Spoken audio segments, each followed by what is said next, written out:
Okay, let's unpack this. Today, we're diving deep into a really fascinating piece of real estate. Caught our attention. Our mission, like always, is to pull out the most important nuggets of knowledge for you. And this time, it's from a Zillow listing, expertly presented by listing agent Jenine Loche of Epique Realty. We're focusing on 2353 Barkwood Pass, that's in Clearwater, Florida, zip code 33763.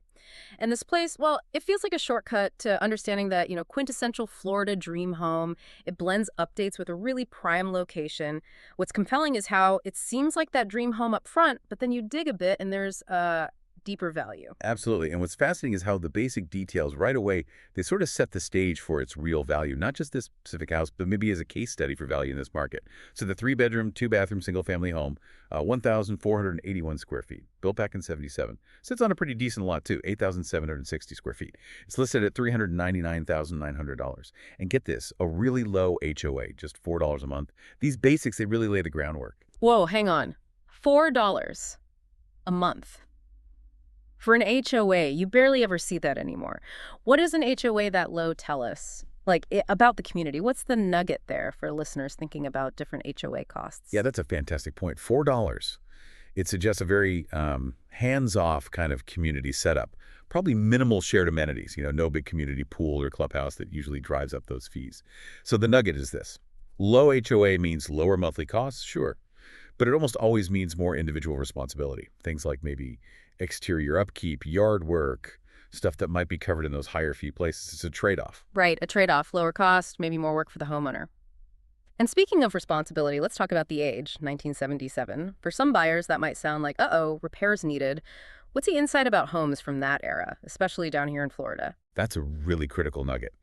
While 77 isn't brand new, homes from that period, particularly in established spots like Clearwater, they often carry significant value. You usually find bigger lots, more mature trees, established infrastructure, think wider streets, maybe, things you don't always get in the newer, denser developments. Okay, so don't just see the year, look at the neighborhood stability, the land value itself. Exactly. That land can be a huge long-term asset, often outperforms newer places on tiny lots. That's a great way to think about it. And this property, it seems like they've addressed those age concerns head on, right? The listing points out a brand new roof from this year, 2024, a big water heater from 2022, and the HVAC system is 2017. These aren't small fixes. Plus, this is where you see proactive ownership really translating into buyer value. That 2024 roof in Florida, that's massive. Not just looks, but, insurance implications, longevity. It's a big deal. Right, insurance especially. Yeah. And add in the newer water heater, the HVAC. These are the expensive items. They give you years of efficiency, peace of mind. It cuts down those immediate costs for a buyer significantly. Signals a well-kept home. And speaking of peace of mind, the listing notes it's outside flood and evacuation zones. That feels huge for Florida. What's the deep dive insight there? Why is that detail so crucial for people listening? Oh, this is absolutely a non-negotiable nugget for anyone buying in Florida. Being outside those zones.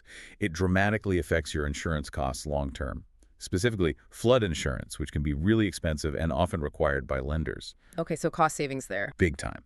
But it also impacts getting a loan sometimes, and maybe most importantly, your actual safety and just your stress levels during hurricane season.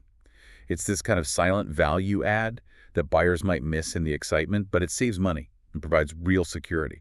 Yeah. So if we tie this all together, connected to the bigger picture, this property isn't just, 4 walls and a roof. It's offering a lifestyle. Yeah. You've got that practical peace of mind, no flood zone worries. Yep. You've got the key updates already done, saving money. And then there's the location. Really exceptional, minutes from famous beaches. Or famous beaches, yeah. Right. Easy airport access, both Tampa International and St. Pete Clearwater.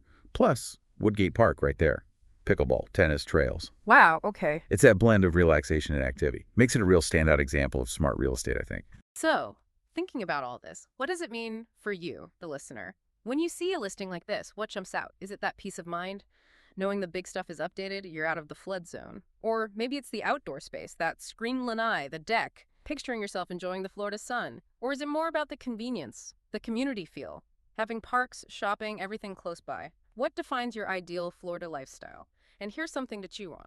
What are those overlooked details in a listing? Beyond the basic stats like square feet and bedrooms, what details might reveal the true, lasting, long-term value of a home? It's definitely an important question for anyone looking to buy smart.